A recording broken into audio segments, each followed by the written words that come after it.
understand that the DNA is a divine blueprint that is underlying all life, even inanimate things like rocks have their DNA code. They have their code, their numerical. The prime creator, I always define when people ask me what is my understanding of God, and I say the ultimate mathematician, and they get jolted. What do you mean by that? And I say everything is number, everything is vibration, frequency, design, geometry. Everything has an articulated pattern, sequence, code, and particularly human beings, because I do believe that we are 12-stranded beings and there's all this DNA floating around there. We have this incredible code that the scientists now are saying outright, we want to get our hands on, utilize the human DNA code to store information.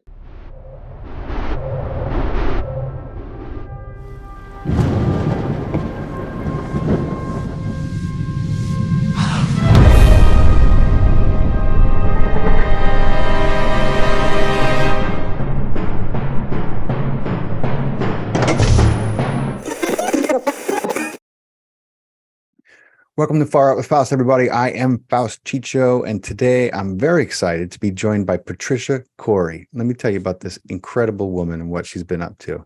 She's got over a dozen published books to her credit, and she's a prolific author and a renowned public figure. She's been sharing wisdom about the human condition and the enlightenment of our civilization for almost 30 years now.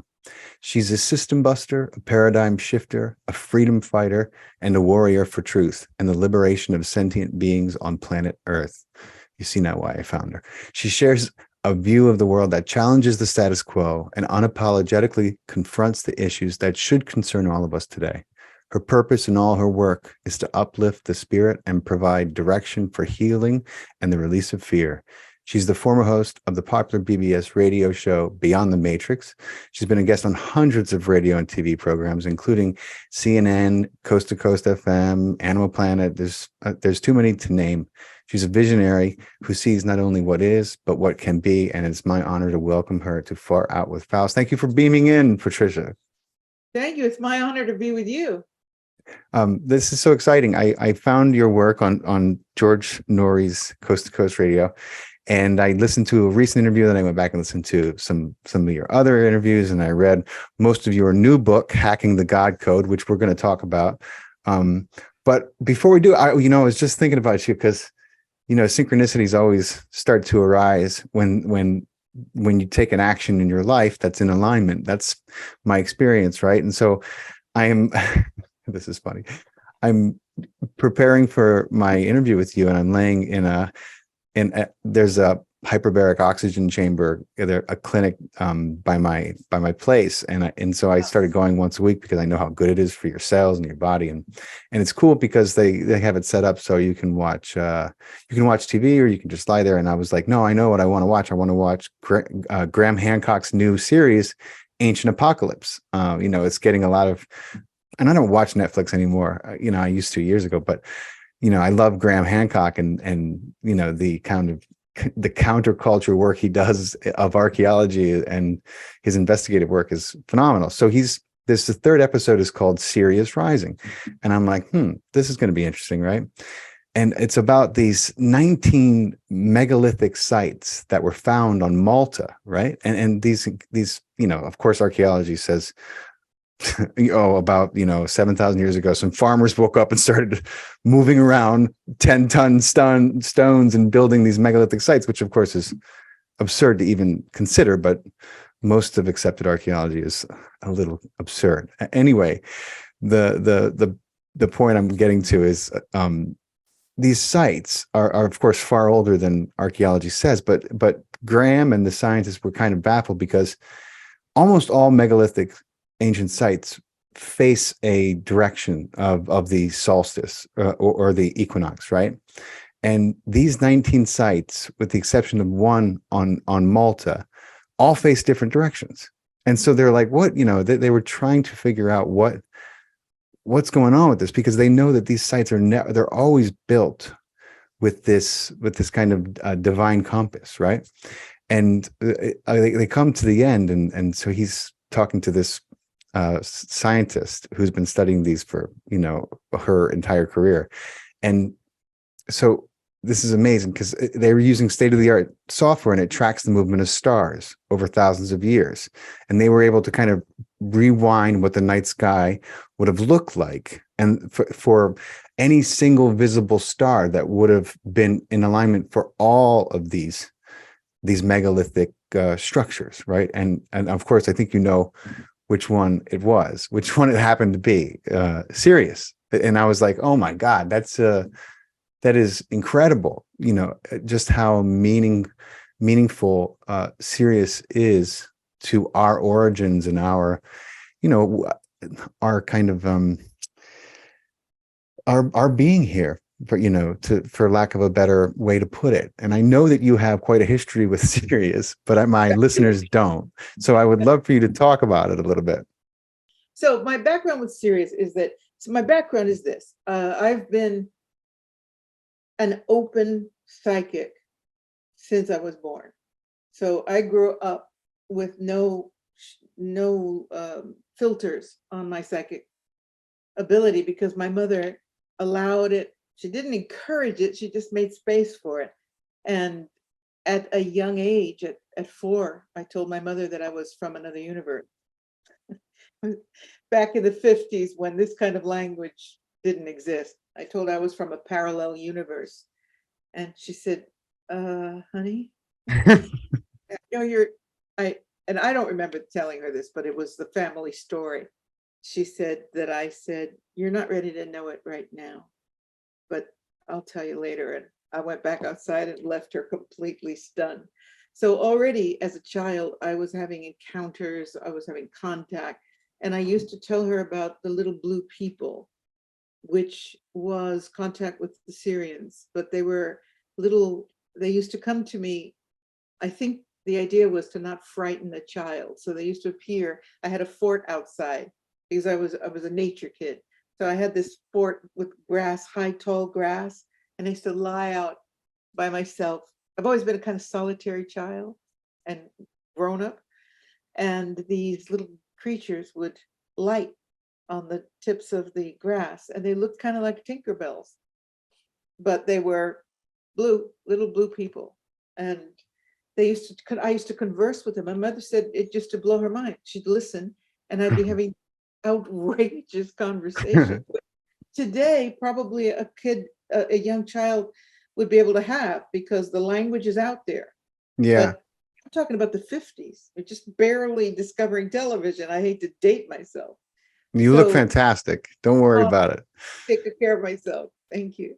So, I already had that opening, that contact, and it never left me. So all through growing up, there were always these beings around me, but I didn't necessarily identify them as the Sirian Council. I just had contact. And then in 1996, I had an explosive year. I went to Tibet twice. I went to Egypt twice. I went to wow. But I went to England not to go to the crop circles, because my understanding of crop circles at that time was something like I'd heard that they were saying that Russian craft were landing and leaving burn marks in the fields. So I dismissed it. It just didn't connect. It wasn't that entrenched in our culture, let's say, in our spiritual culture, that exactly what crop circles were. So I was there for a course, a very intensive course on color therapy in a college. And one night I dreamt that I was flying over Stonehenge, and I looked down and there was this huge spiral in the field next to it. And it was 4 o'clock precisely when I opened my eyes. I heard a voice say, pay attention. This is interdimensional contact, and it's going to be important for you. Pay attention. Wake up. And I woke up, and I was in a dorm, because it was a really old-fashioned college in the countryside of England. So I was in a dorm with some other women. I couldn't even deal with it. So in the dark, I was making notes. I was trying to diagram this thing out so that it would stay vivid, because I knew it was one of those Patricia Cori dreams. Mhm. And that weekend we went to Glastonbury on a field trip because we had the time off. And here was that image, the exact same image of the Wow. Stonehenge, a road between it and the neighboring field, and this giant spiral next to it. And when I asked the bookstore, "What is that?" She said, "It's the new crop circle." I Oh go, my God. "What's a crop circle? What's Talk." a cool? What do you mean? Yeah. And Wow. so she said, a lot of people, shamans, uh, witches, Tibetan monks, all kinds, Sherpas, are being Mystical people. Yeah.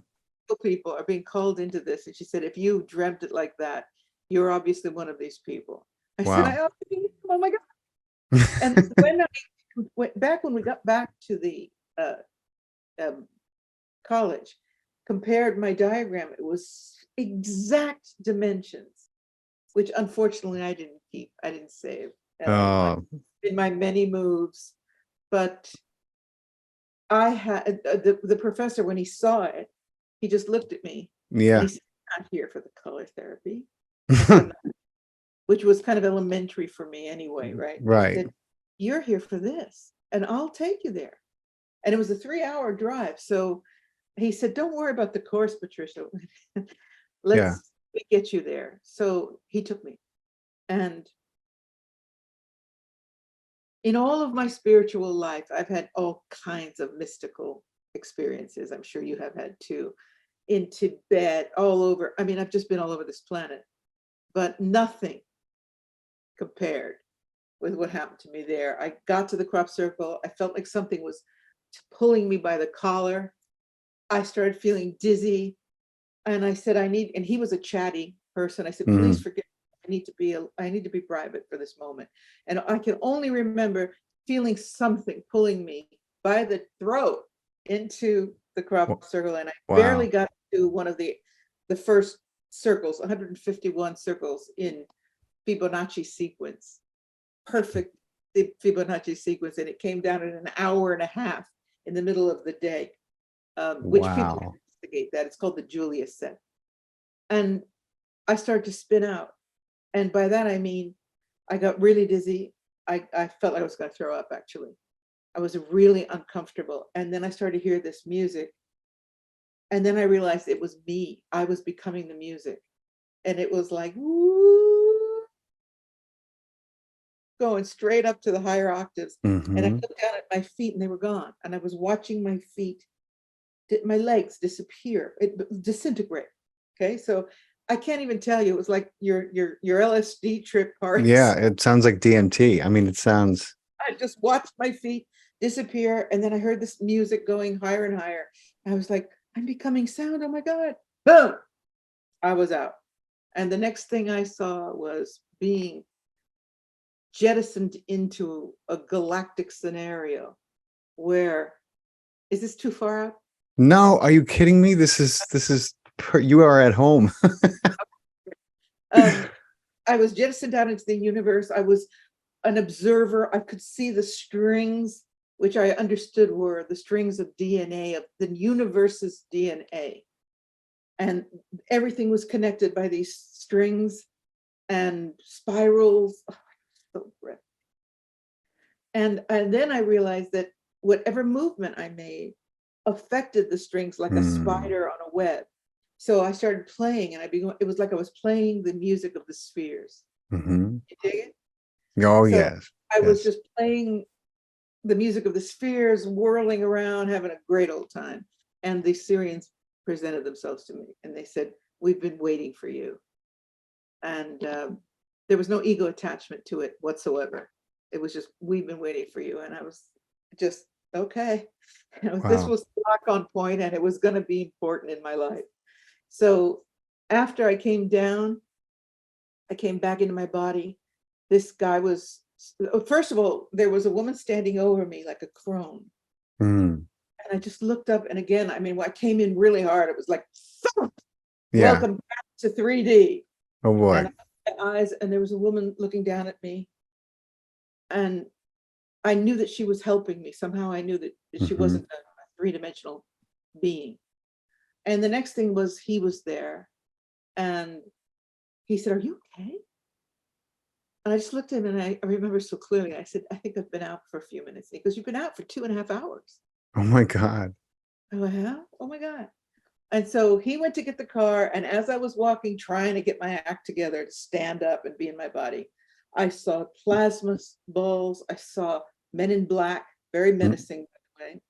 I Wow. saw every kind of multidimensional being. It was a real intense journey. And then after that, I told you it'd be a long story. No, I'm with you. After that, after I got back to Rome, which was about 2 days later, I was never the same. When I got back to the college, I couldn't focus on anything. It was like everything was so irrelevant after what Mm. I experienced. And as soon as I got home, I started channeling the Sirian High Council. At first, I thought, because I had a center in Rome, I opened the first New Age Spirit Center in Rome. Oh wow. So I kept getting this incredible information. And I kept thinking, is this for me to use to teach with? What? Yeah. And finally, I understood that it was to be a book. But what I didn't understand, there'd be 25 years of bringing through information for them, book after book after book. So it's been an extraordinary journey, and I just can't even tell you what it's meant for my life. It Oh, has I can't not even dominated imagine. my life, but it has directed my spiritual life in a most beautiful way. That is such an amazing blessing. And I think obviously you have a strong connection with the Syrian people, and you write about them. I say people, obviously there's different incarnations of Syrians and in different dimensions. And, you know, as many of my listeners who have been with me for a while will know, and have an understanding of, as species become advanced and evolved, then physicality becomes a choice. Everything becomes a choice, but particularly physicality. And Syrians, I think, were, in my understanding anyway, and I've learned a little bit about Syrian, and I know that I have a connection, because I'm very drawn to people who have a Syrian connection, which is how I know that I must be in some way connected. And I think to a degree, many of us are, if not all of us, because we're here on Earth, and we're human beings. And so we have a relation. But you could speak to that much more than I could. I know that it's part of what you have brought forth in your writing, among other things. A lot of So people, a yeah. lot of spiritual people understand that we were a created species, Homo sapiens, or at least are willing to contemplate this. And Yeah. the Syrians it was called the Syrian experiment. And they brought together 12, the story goes. I don't want Hmm. people put off by me saying that this is fact. But as I understand it, they brought together 12 species, very highly evolved ET species, to in a genetic experiment. Yes. It's so important to the work that I do, the information I bring through, and the moment we're in right now, Hmm. because they were playing God with the DNA, and that's one of the reasons why they're karmically bound to the human race. So the series decided this: let's create a species of super beings, Hmm. Christ beings, Homo sapiens, and we'll nest them in this fertile planet, this treasure trove, Garden because of Eden. Yeah. Earth, Garden of Eden, Earth, at the moment, it's not at its highest vibrational form, but it will survive the human race no Of matter what, course. right? But at that time, it was just this fertile, verdant, perfect world. And they wanted to anchor light, more light at this quadrant of the universe. So Earth was selected, and excuse me, the Sirian experiment was to nest this seed of this genetically designed Homo sapiens, Christed beings with 12 strands of DNA, Hmm. fully illuminated beings. And so it was. And Christ was one of those examples, but appearing 98,000 years later or something like that. But it was interfered with, and a grid was thrown around the planet because, well, from a metaphysical point of view, it was because we were not supposed to be interfered with. So this whole idea of a genetic race was interfering with the master plan, the divine plan. So, but we were interfered with, according to the Sirian High Council, by the infamous Anunnaki, who said, Right. hold on, I don't think so. And threw an electromagnetic grid around the planet, which is their favorite thing to do. We still have that as a problem that we're dealing with here, an enhanced, increasingly enhanced electromagnetic grid around our planet. And that force, that energy scrambled most of our DNA. So this explains why I always laugh when we hear the expression junk DNA.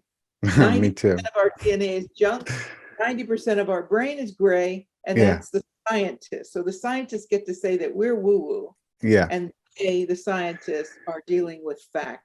And it's like, well, if you're dealing with fact, please explain how What a crock in of shit. creation, where everything is perfection, to the letter, to the micro unit, to the interrelationship between all things, somehow this race called human beings has 90% malfunctioning DNA and 90% brain dead. My And God. so, you know, it's very interesting because at this moment, everything is about DNA. I've been talking about DNA all my working time. And now the focus is on DNA, and the focus is on destroying the DNA, altering the DNA. So the Sirians are still very involved because they don't want us to allow that mistake to happen again. Oh, and I want to just one thing. Go for it.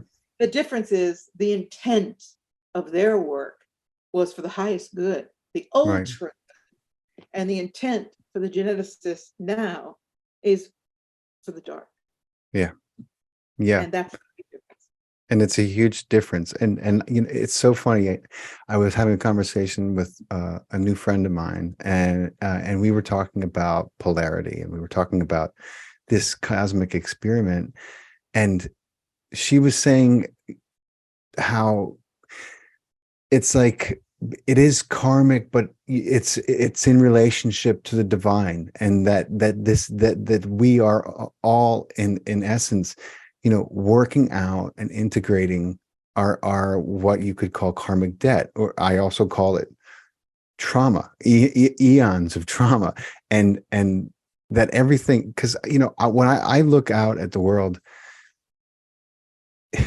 I probably know too much, and I see this immense web that has been cast over this planet by these few powerful individuals who have grown this dynamically, you know, just diabolical network that is, I mean, it is a thing to behold. It is so layered and intimidating because it's just so big, and it's gotten some years under it now, and it's in place in a way that is scary to think about what would have to happen.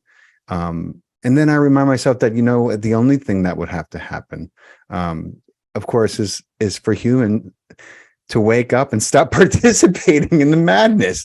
You know what I mean? Everything would grind to a halt and have to change if we simply stopped participating, stopped obeying, and imagining the authority is outside of ourselves.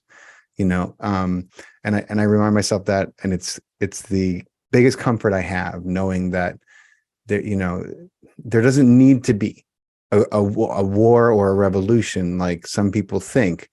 You know, that's just one of an infinite amount of scenarios where we come into truth and transparency on this planet, because that's what's missing. We've been lied to. And you know, I know you've been writing about that for a while, like many people who connect in this way. You have brought forth a lot of information, which of course has come true. And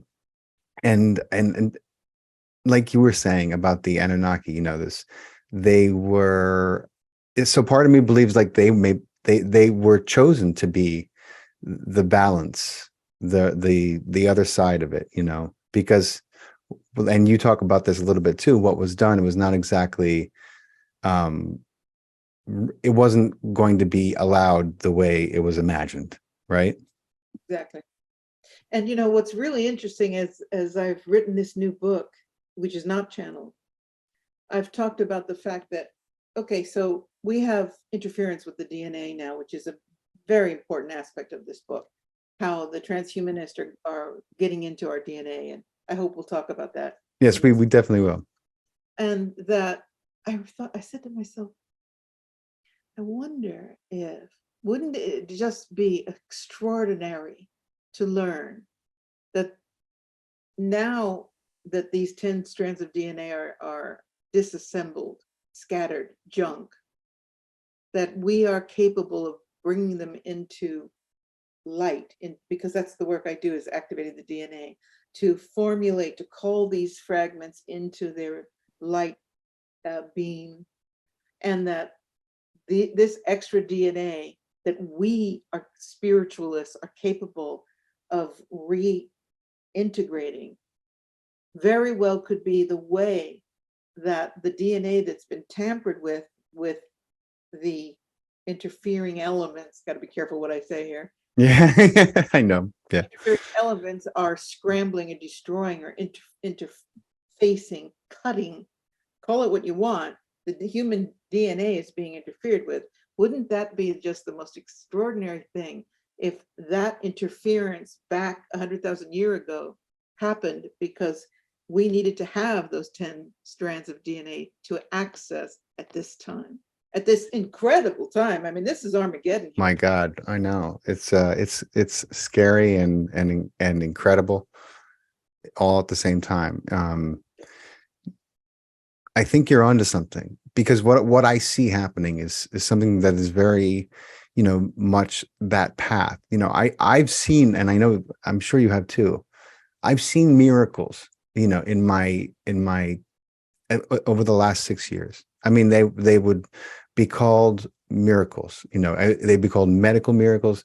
I've seen things happen, and people who come into this knowledge and who begin to change their physical reality to match their new personality, and things like, oh, they had stage 4 cancer. They had cancer in literally every part of their body, and yet they decided, and made such commitment to themselves, such an act of self-love, to go down this path, and they changed everything about themselves. They changed their body from a cancer-ridden specimen to this cancer-free, and some of them are thriving now. There's no trace of the cancer. That is not supposed to be possible. What is happening in their bodies? Science doesn't want to know. I got news for you. Not for you, of course, but for some of my listeners, maybe. Science doesn't want to know what they have done. That would cut into their profits. Because the medical profession doesn't want to know. That's right. Science can't know. And because it's all funded by the mechanism that funds the medical industry, and higher up and higher up and higher up. That's so right. Yeah, it's wonderful that people are really learning not only about nutrition and all of those aspects, but mind over matter. We've used the term forever, but now we're really understanding that we have the capacity to alter. Getting chills. I always get chills when things are spot on. Down to the molecular structure, the sacred geometry within a molecule, we have the capacity to design that, to call it back to its purity, its integrity, its divinity. That's right. Which is part of the energy that we're in at this time on this planet. So, okay, we've got the Armageddon scenario, we've got this horrific darkness, but we're also in an accelerated galactic field, the photon belt. We're also in the great cycle of ages. We're moving into the Aquarian age. Earth is shifting. The Sirians say we're shifting and we're moving through the 4th dimension to then move on. So there is incredible stuff going on energetically, and we have that to play with, to work with. So, I mean, the conversations about quantum physics and Yeah, multidimensional reality, we didn't have 20 years ago. Not too many people, at least. right. And here we are. It's just, it's fodder for your thinking person. So it's very exciting. It's very exciting. And you put it so well. It's it is a changing. It's an understanding of the power, of the creative power that we have. And what's amazing is science is being forced to catch up and acknowledge what many have known and spoke about for eons, for centuries upon centuries, about the power of the creative human spirit. And I believe that religion has been used to the largest degree for control. I mean, it's a fear structure put in place by some of these same operators, who are controlling everything. And they use what they will. They use what they will for that time. Right now, science is the big thing. Notice how science has become just like religion used to be. You can't talk about it. If you do, you're a blasphemer. I mean, they've shifted science to religion. They used to use religion. That's kind of been people have grown out of that for the most part, and so they're using science now, having the same effect. But we are seeing incredible breakthroughs happen, and some work that's coming out that speaks to our creative power, and that we say, well, we were made in God's image, and God is the prime creator, and we have that in us, and people don't understand the degree to which we have that in us. That is just starting to become known, and it's catching on. And if it catches on enough, I really see this whole consciousness shifting to a degree that some of these power structures are forced to fall away. I hope. I think that that's a very astute observation and a reminder to everyone that being pushed by this Luciferian program, which is, there's nothing subliminal left. This is No. out in your face on every street, everywhere you look. It's the agenda. And so when it was subliminal, people ignored it, even though it was going in. But you can't ignore it anymore. And while there are people being hypnotized by it, there are also people that are finally seeing it. And in seeing it, that godliness within is starting to rise. Mm-hmm. It's part of this dynamic, which I call the Armageddon. I'm not talking about the biblical sense with the horsemen of the apocalypse and the whole work. Or the movie with Bruce Willis and Ben Affleck. Forbid. But not that one. This battle of darkness and light, and the light's going to win this thing. And someone that I love dearly said, "How do you know that, Patricia?" I said, "Because the pendulum has swung so far over to the other side, it's going to come screeching back." That's right.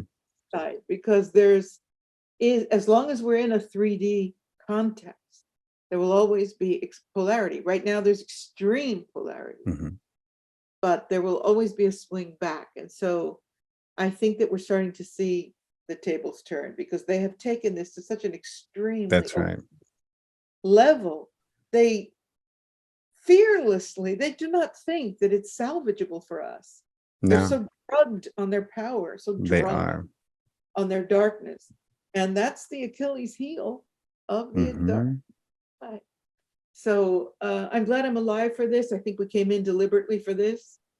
And when a lot of people, because I have a strong following, when they say, sometimes I don't know why I'm in this life. I go, yeah. You don't? Well, let me give you a clue. School of Hard Knocks. This is the supreme university of the galaxy, Earth, 2022 and on. Mm-hmm. You came in here to take those giant leaps of spirit, and they're not easy. You don't get to sprout wings and go on off to the sixth dimension. You've got to earn it. Mm-hmm. And so that's what we're doing here. And in the words of JFK, he said, we don't do it, but I say, we didn't come here because it was easy. We came because it was hard. That's right. So what a challenging time. And I feel very inspired. I feel fearless. And the fearlessness comes from not because I'm some kind of a stud, but because I know I'm an immortal being. I've had 2 near-death experiences. I've been on the other side. And I know, when I say this, please know it's not from an ego place. I I know. know. I'm glad you reminded our listeners, though. Yeah, it's important because when I say I know, I'm not suggesting that I'm some lofty wisdom keeper. I know because I've been there. And so I've had the gift of knowing without a doubt for me that we are immortal. There's no death. And I think that one of the greatest gifts that some people are fortunate enough to have is to have a near death, because Mhm. everybody that comes back from a near death experience has this Mhm. experience of Paradigm shift, complete. total paradigm shift. Yeah. And usually people, come back learning with new skills or whatever, but it's usually an immense breakthrough in Yeah. their understanding of the meaning of life. So And, when I and, say and I it has a know, cascade effect on everyone around them for the rest of their life. I believe that. I see it so often. yeah, well, because there's a certain, that knowing, like I said, it beams out. It's light beaming out. It's like Hmm. whether or not this planet, this is what I was going to say about my friend. He said, how do you know? I said, well, I know that no, whether it's in my lifetime or not, doesn't matter. And that's the thing that we have to chew on, because the transhumanists are focused on mortality. Everything is about mortality.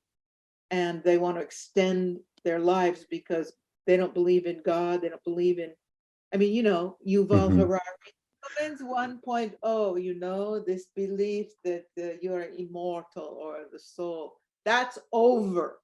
Yeah. He'd love it to be over.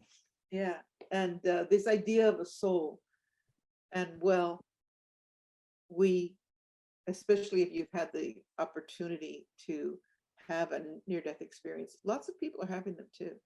Your immortality, it's visceral, Hmm. and it's an extraordinary guide in your life and people that you work with. Yeah. It's beautiful. When you were telling your story earlier, it reminded me of a journey I had during a plant ceremony that was very intense and ended up feeling a lot like a near-death experience. Oh my God. It was that intense. Because Oh, when it came time to get back into my body, I couldn't get it to work. I It was know a that. I was a mess. I was a mess. And then I started to panic because I was like, I may never get it to work. Anyway, that's another story. But I was just thinking about that when you were talking. But you know, to see and experience what I did when I was that far out, no pun intended, was a confirmation of everything that I have come to believe. Just to know and to experience that. It was crazy. A lot like what you described.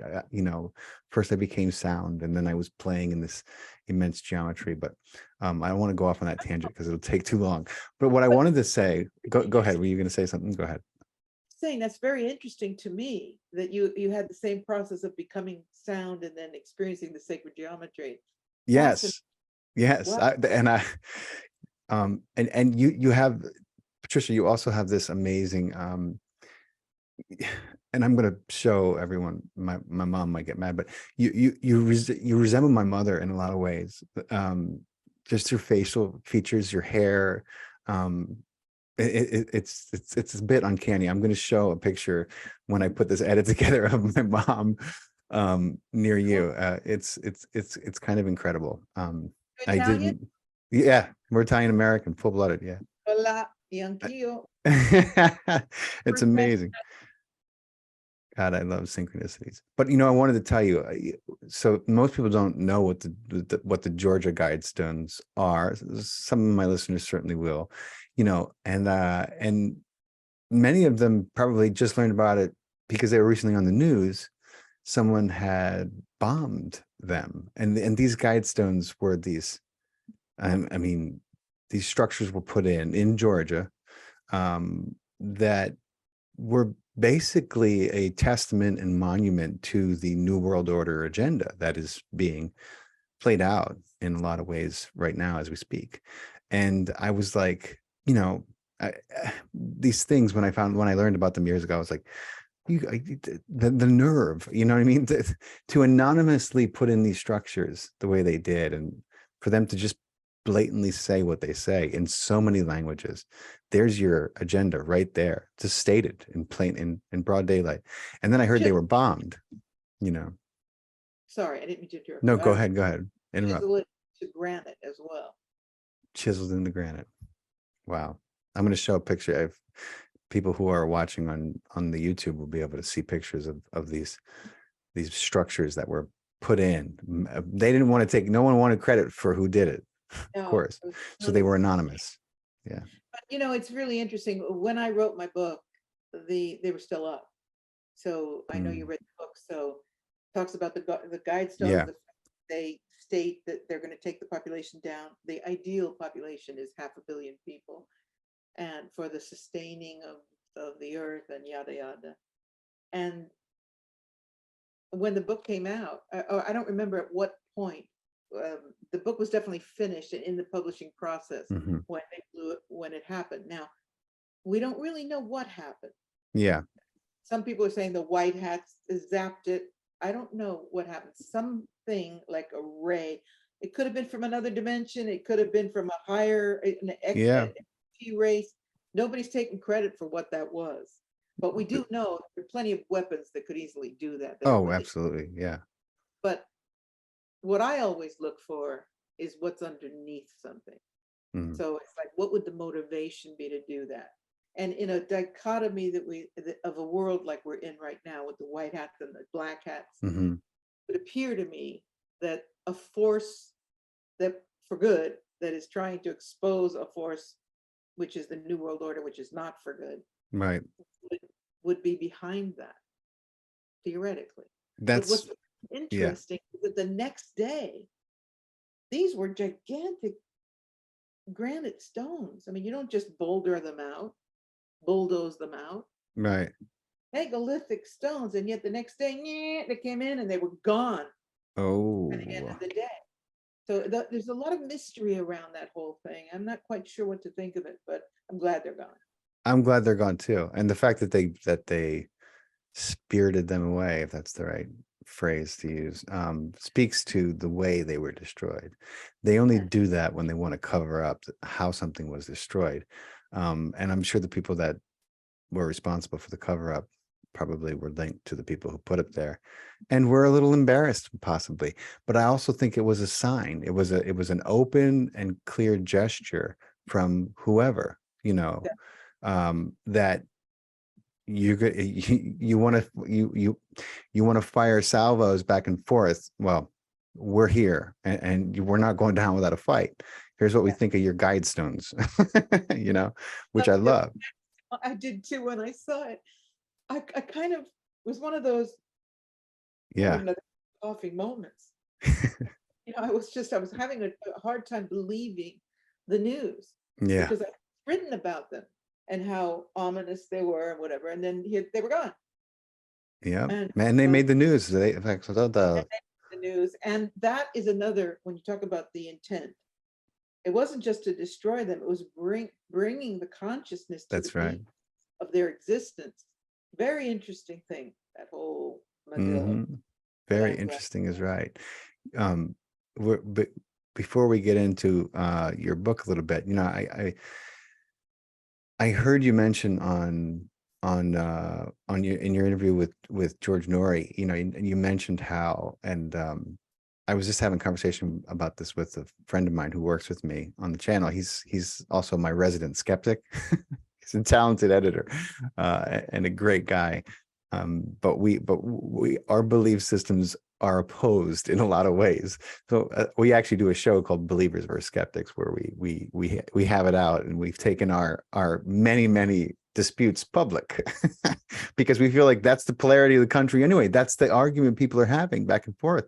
So we kind of like, we'll discuss things like UFOs or even JFK or what happened on 9/11, everything that, the narrative has been spun to cover. I'll take one side, he takes the other. And anyway, he was saying how, oh man, we were talking about William Cooper, who I'm sure you've heard of. He was a civilian analyst, spent time in the Army and the Navy, wrote an incredible book called Behold a Pale Horse, and he talks about Eisenhower's meeting with, two different races of beings who had come to Earth. Now, one, and I was familiar with this meeting,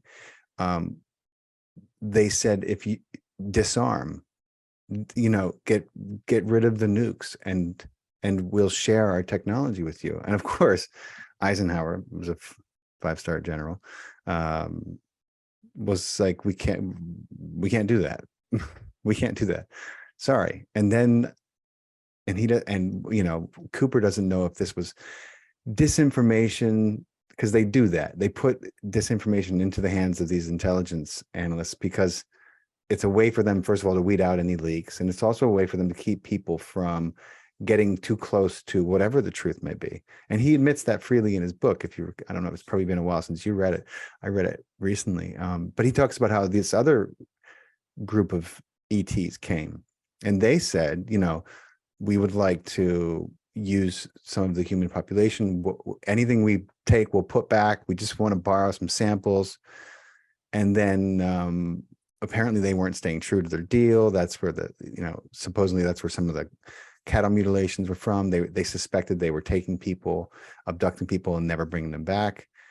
And so, and I'm wondering, like, that obviously sounds like the Greys who needed material to extend their race. That was what he read in intelligence reports that came out of these talks eventually. And I'm wondering, how much of that do you believe happened? And was it ever, were you ever given any intuition from your Sirian connection about how much of that is true? I know what resonates as true with me is certainly the first scenario about disarming and then being like, no, we can't do that, but I don't know about the second. What resonates with me is that I believe that those encounters happened. I believe that Eisenhower, it's not like he would have been in a bargaining position. Hmm. If you're confronted by ETs that show you, just give you a little sample of the technology they've got, Right.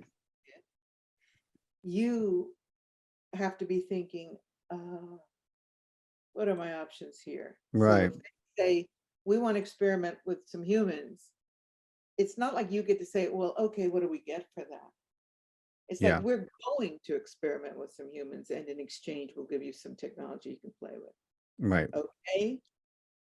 So I don't know how empowered Eisenhower was. I don't know if you've ever interviewed Laura Eisenhower. She's a friend of mine.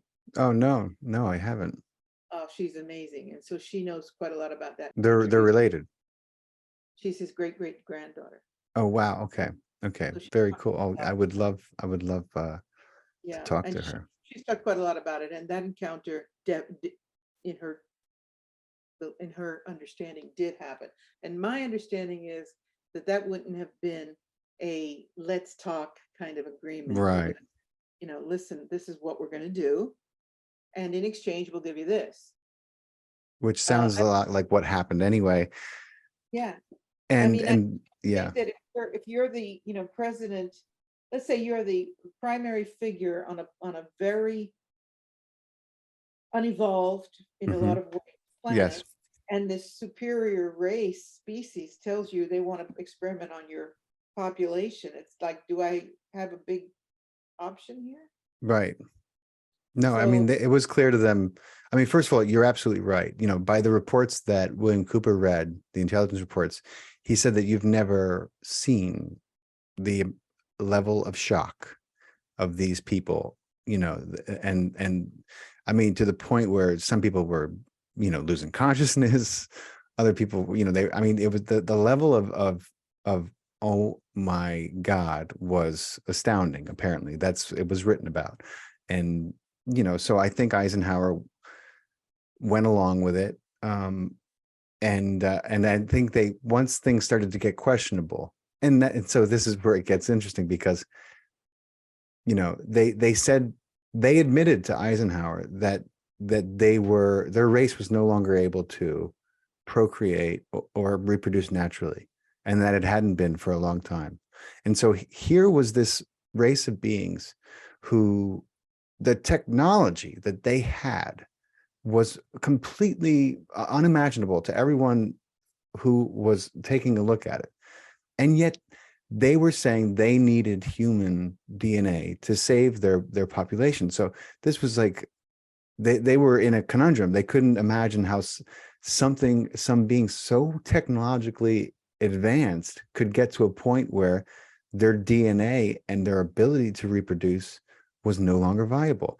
And instead of realizing, and I guess like wisdom is 2020, hindsight's 2020. Maybe it's easier for us to see that now, where we are in time, that there should have been a great lesson learned and maybe observed immediately about technology and how good it will do you in the long run.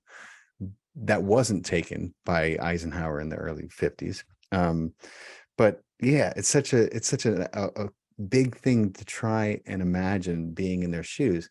I just have a general distrust for the government, so I don't know what to believe now, though, because we are the race that is in runaway technology, and we are losing our reproductive abilities. Absolutely, we are. No doubt about it. By every measure, by every standard, we are on that path. We are on the path of the supposedly of the grays. Yeah, and one has to wonder, have they taken us on that path? That's a good question. That's a great point too. And a lot of people believe they did. Cashing in on our DNA, our more pure DNA, have they deliberately taken us on that path? So we are this species in extinction? Because that's what the transhumanists are trying to create. As your Harari said, the human 1.0 is history. We can create, what was his term? Hack. Human beings are hackable animals. And by the way, I heard him say that after I came up with the title of my book. Yeah, which everyone, if you're watching on YouTube, the title of the book is Hacking the God Code. And that's what I always hold this up, and my editor always puts the insert in, but I do it anyway out of habit, because I like books whenever I can get my hands on them. So much easier to read than the screens. So anyway, my point being, is that in fact a deliberate, not just that we should have learned from it and pulled back, but was that intention there when they started sucking up our DNA and pulling into this spiral of uncontrollable alien technology to where we are today? Because if we continue this way, the way they want to take us, we will become extinct. Homo sapiens will become extinct. And I'm going to say that because I'm comfortable that we're not going to allow that to happen. Yeah. But that's where they want to take us. It's very clear. And we have an extreme drop off for many reasons. The Jabberwocky, I affectionately call this the Jabberwocky program. I understand completely. Yes. The estrogen in the water. I mean, the hormonal disruptors and plastics, everything is covered in plastic. You think that's by accident? You have people. Go ahead. No, you go ahead. I was just going to say, you have people raving about climate change. No one's raving about plastic. I mean, there's something that we could all do we could begin to clean up the planet and the pollution tomorrow if we ban single-use plastics completely. I mean, just that, what that would do for our oceans. But all the propaganda is for the climate change, which of course is a control mechanism. Yes. Yeah, thought of long ago. $100 billion that we've sent to the Ukraine would do to organizations that are coming up with craft that are out in the ocean trying to clean up the plastic. That's right. There are young people that are coming out with great ideas going into the spiral gyres of plastic to clean it up, but there's no funding for that. No, there's no funding for that. There's no funding for people who are trying to figure out how they're going to pay off their next loan payment. They're going to lose their houses. There's no money for those people. We have spent I don't even know what the tally is now. And people don't understand, Patricia, because they haven't connected the dots. You know what I mean? And I talked about this a lot with David Icke a few weeks ago, and because he's a great dot connector, as you are too. You guys certainly have that in common. I was telling my friend, I was like, she's a little bit like David Icke. I mean, she's a lot more spiritually orientated, but the way that she has brought material and connected in a way that so much of what she has said has come to pass. I was telling him about who I was interviewing this week, and he was excited about it. But David's a great dot connector, and he has a belief which I can't discount about the infiltration of a reptilian ET race into the bloodlines of certain families. I mean, say what you want about David, but they certainly act reptilian. They certainly treat humans as if they were just some, like food. I mean, I don't know. Even the idea that they call themselves blue bloods. I would like to, first of all, thank you for comparing me to David Icke. I respect him so much. And that we kind of are from the same time. I think David was a few years ahead of me we're getting the books out. But, it was the same time. 1996 is when I started with my work. And so I look to David as, his information has been pretty out there at times. Yeah. But here we go. And one thing that is so important is, does the material hold up over time? Does it prove to be true over time? Because there's a lot of very airy-fairy information out there and misinformation and God knows what. But David, it holds up over time. And people are noticing, I mean, like and they continue to validate him by these, I mean, the beyond stupid, some of the things that they do. And that's what I mean, like you said, they just continue to overplay their hands. So David Icke has been banned. I'm sure you saw that from entering all European countries. He tried to get into the Netherlands a few weeks ago, maybe 2 weeks ago. And they stopped him at the border. They said, you're a level 3 terrorist.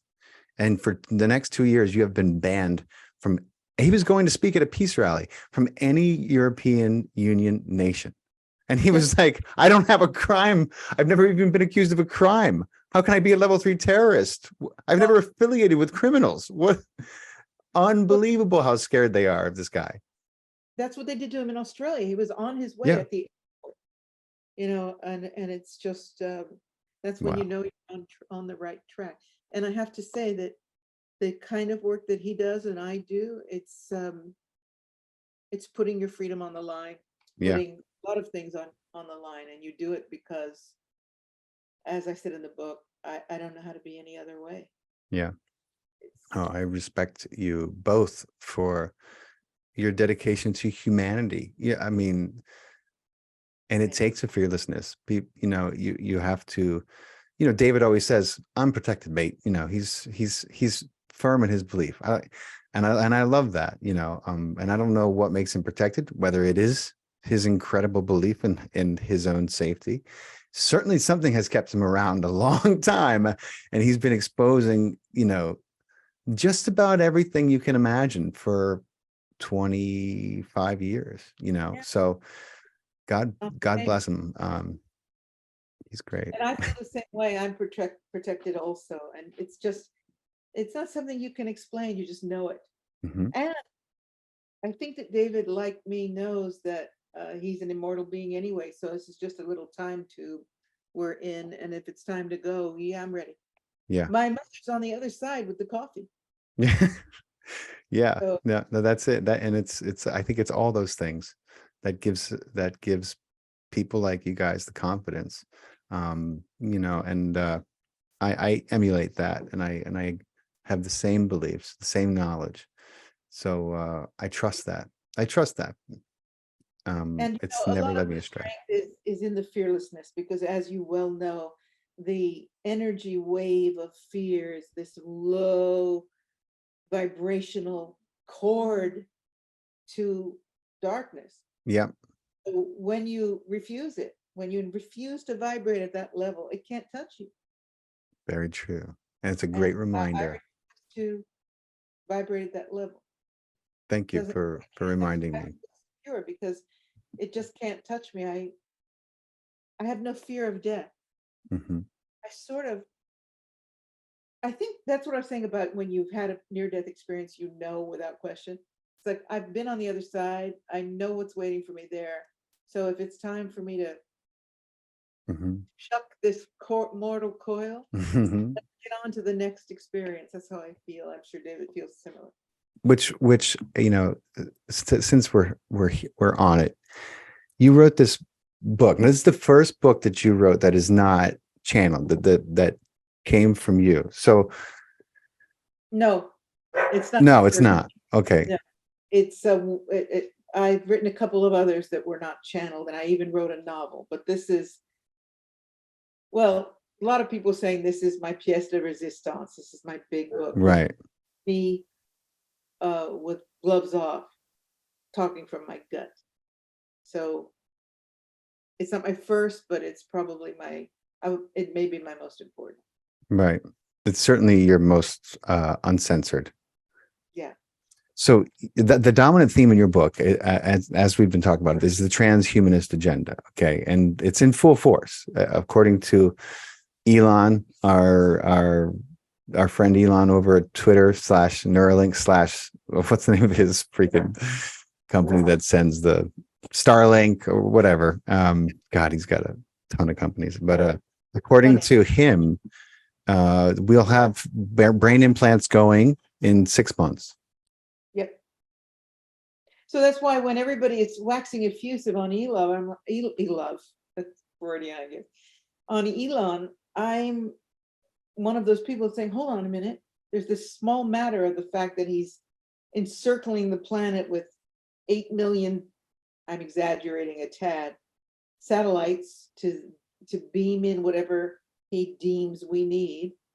And this Neuralink chip, are we going to ignore that? We're going to ignore the fact that there's a video out where he's got this poor animal, this pig, hooked up to this Neuralink, and this poor animal, they push a button and it jerks and moves. And I've seen a video where he's sitting there with some of his scientists laughing, watching this pig be completely remotely controlled. No kidding. I didn't know about the influence of the behavior. Well, that's what it is. So the front of what this is we're going to help. If you believe this, I've got some swampland and sell you the high tide. He says we're going to help humanity because we're going to be able to activate the spinal cord, and we're going to help people that can't see, yada yada. Meanwhile, what are they doing?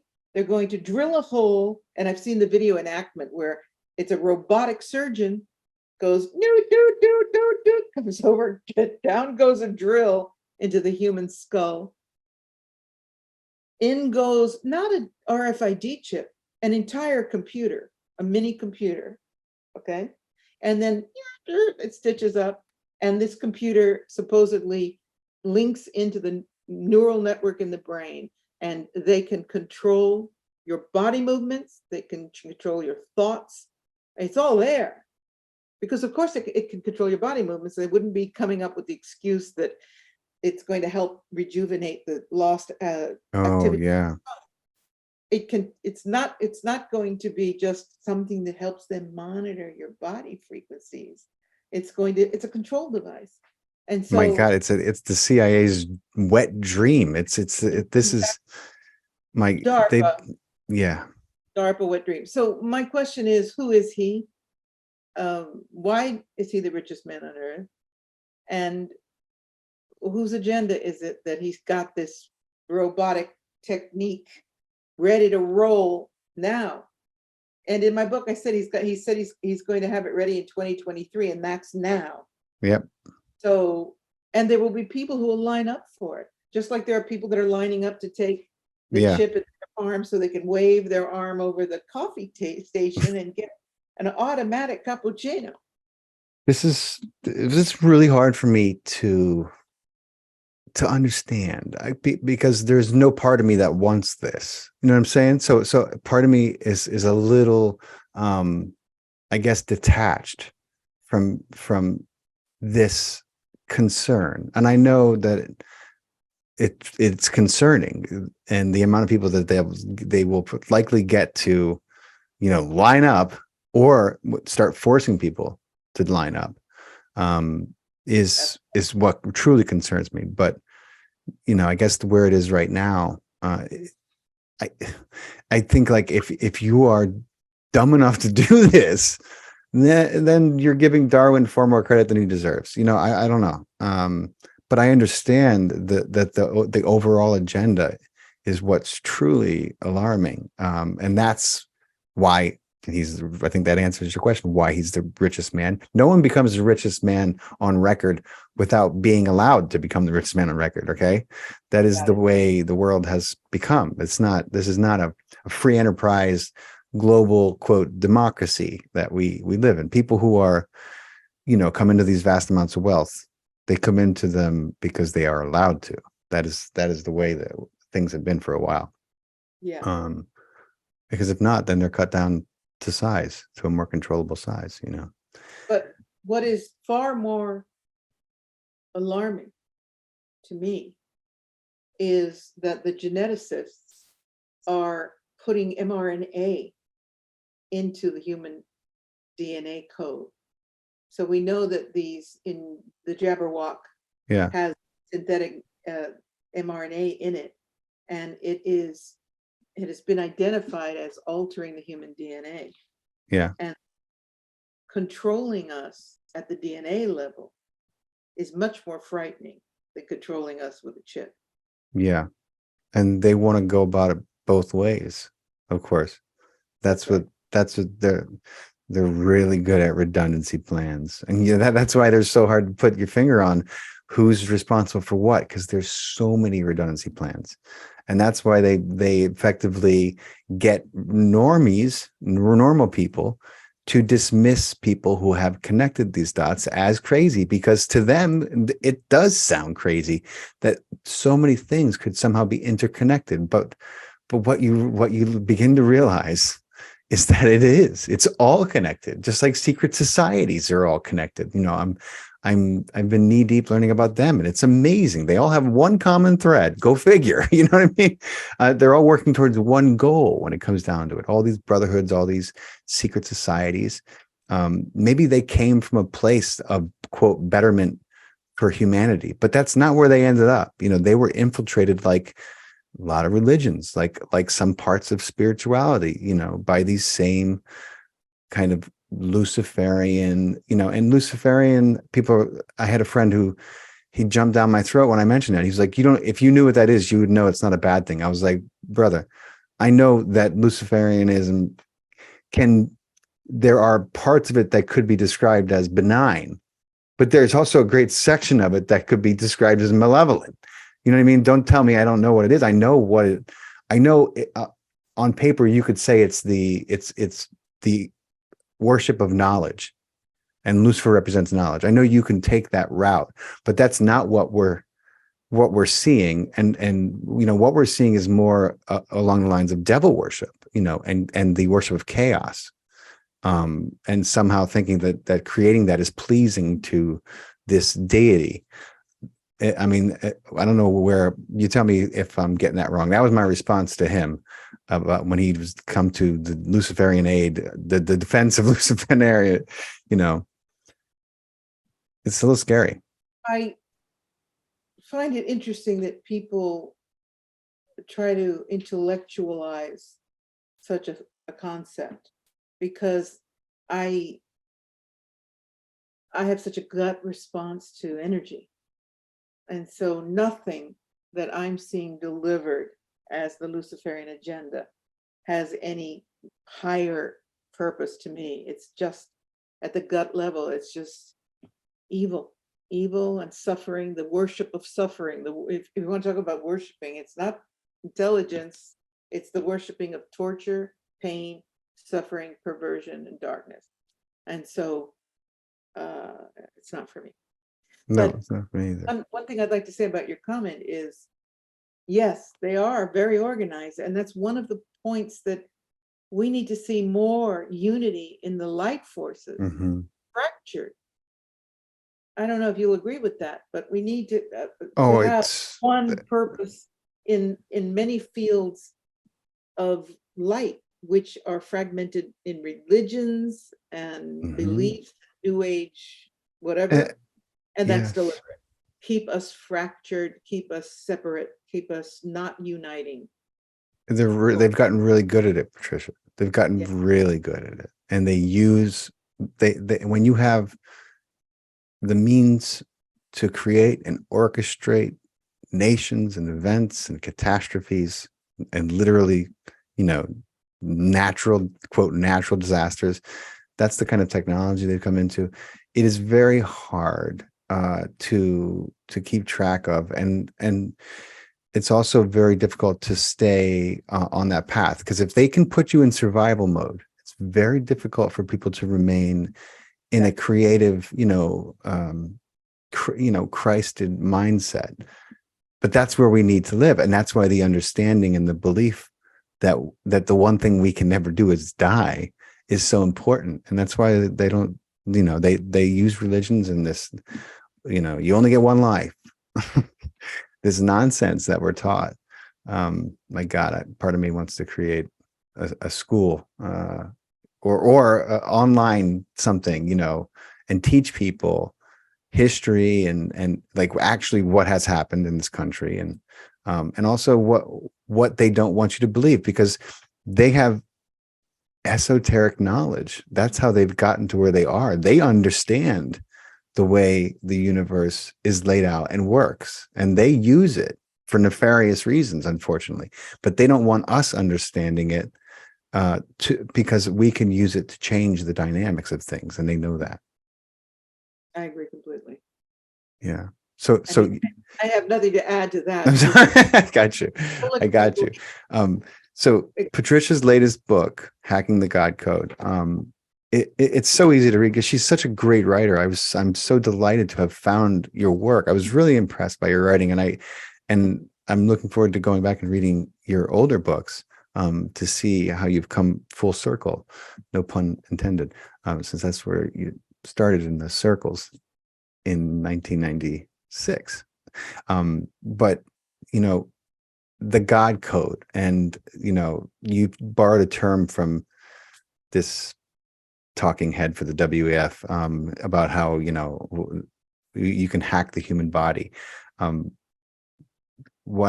Tell people about why you call it a God Code, and when you use it in the title, what do you mean by it?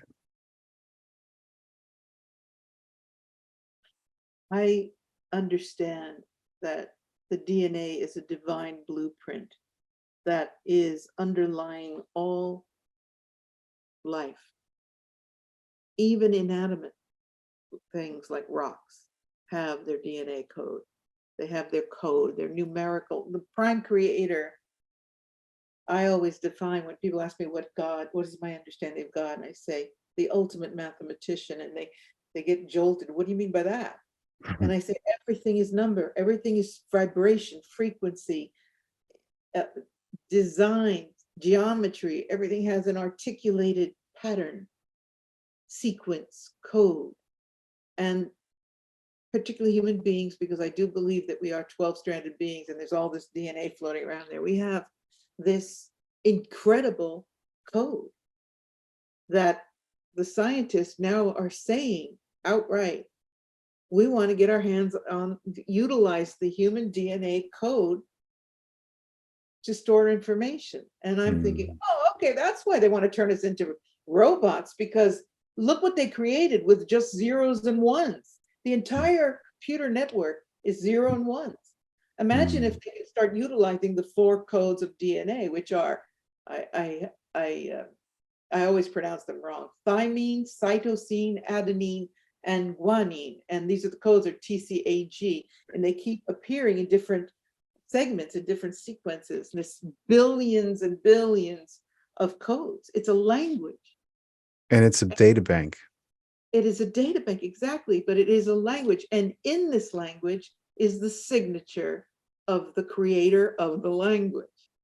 So my understanding is the creator of the language is prime creator, or I prefer to even use that term, prime creator, instead of God, just so people don't get hung up on the word and take a religious meaning to it. But I think that there's a signature in the code, and that they may very well have figured out how to hack it out, because they have this software called CRISPR.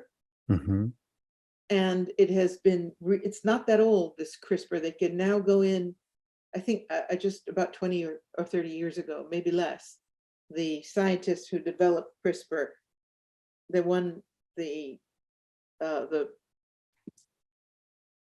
Pulitzer Prize, come on, brain. Nobel Prize. Nobel Prize, thank you, for chemistry.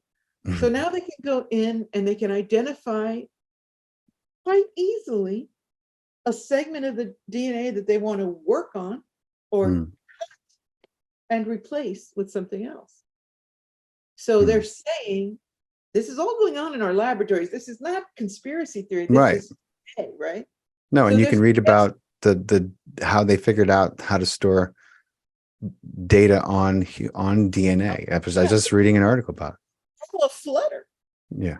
So what if my book presents the hypothesis? What if they've figured out what that God code is, that signature, the God signature, the light, the spark, however it is hidden, buried in that code. An artist puts his signature on a painting. You mean to tell me that the creator of all life wouldn't make sure that his signature is in that code? What if they've figured out what that is and can go in and splice it out? And then more terrifying is, what if they would replace that with another code, say 666? Right, something that they have created. Would that 666 number be something they would implant in our DNA? Would that then generate a whole vibrational field within the DNA that is of the dark persuasion? This might sound heavy duty, but it's very possible, because we're talking about the alteration of DNA. We're talking about people who are intent upon taking us down, hackable animals, let's not forget that. And if they are capable of doing that, oh my God. Yeah. So I'm telling people, stop giving your DNA away. You know, like the DNA Ancestry Project, when that came out. Well, everybody jumped to it. No one thought it through. Right. Nobody thinks anything through. I mean, no, I know. That's a problem. I know. So, you know, I'm watching it going, you can find out what your nationality is. Well, I know I'm Italian. Brilliant. And I knew I was too. Yeah. And I did it anyway. This was years ago. I wasn't thinking. I didn't know then what I know now. Of course, it came back and it was like, you're 98% of the time. I was like, yeah, no shit. What a waste of money. Or somewhere in the world, possibly China. Yeah. And something that I expose in the book is, so there was a big Supreme Court issue on the ethics of DNA alteration, because the question was, well, now, if they alter the DNA in a laboratory, do they own a patent on what That's right. I knew right where you were going with that. Supreme Court said, well, they don't own it if it's inside you. But yeah, if they've patented it by altering it, then they do own that. And I'm like, okay, well, what if they alter it within you? Do they own that? Are they able to own us at the DNA level? I mean, how's that for the ultimate enslavement? They would love to, yeah. So these are questions that I raise, and I think that, and my intention, because in the book, there's a lot of what you can do. It's not all this. No, it's not all storm and, what do you call it? Storm and doom. What does the Germans say? Yeah. But, you know, it's like, how do we deal with that? And one of the ways that I'm proposing that we deal with it is, first of all, don't let it in. Right. Don't give away your DNA. Don't take certain medical procedures. Think it through. What are you doing when you accept this? We've been told that mRNA is the new medicine, the medicine of the future. Mm. And that, and I question it. And so Yeah. then the question is, what do we do about it? What do we do if we've already had it? And this is what I brought forward to you in the beginning. It's like, what if that extra DNA is something that we, not they, know how to reassemble? Yeah. Because of the spirituality of it, like you were talking about the cancer. What if Mhm. we are able and skilled enough, which is something that I bring in the book, to focus into that DNA and call those fragments back home. And then that unblemished DNA goes in and overrides whatever's been put in. That's literally what can happen. What you just described is because you're drawing from a field that is perfect. You're drawing from a field where the structure and the blueprint is gorgeously symmetrical. It has no dissonance in the cell. That's you're drawing. You're doing it anyway. You might as well focus on something that's going to bring you health and vibrancy and longevity.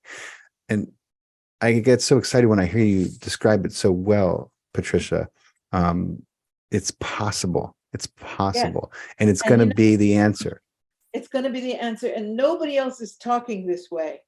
No. So I really want people to hear this, that especially people who have taken the Jabberwocky. Yeah. And a lot of people have, and a lot of people are trying to figure out what to do. Because their health is failing.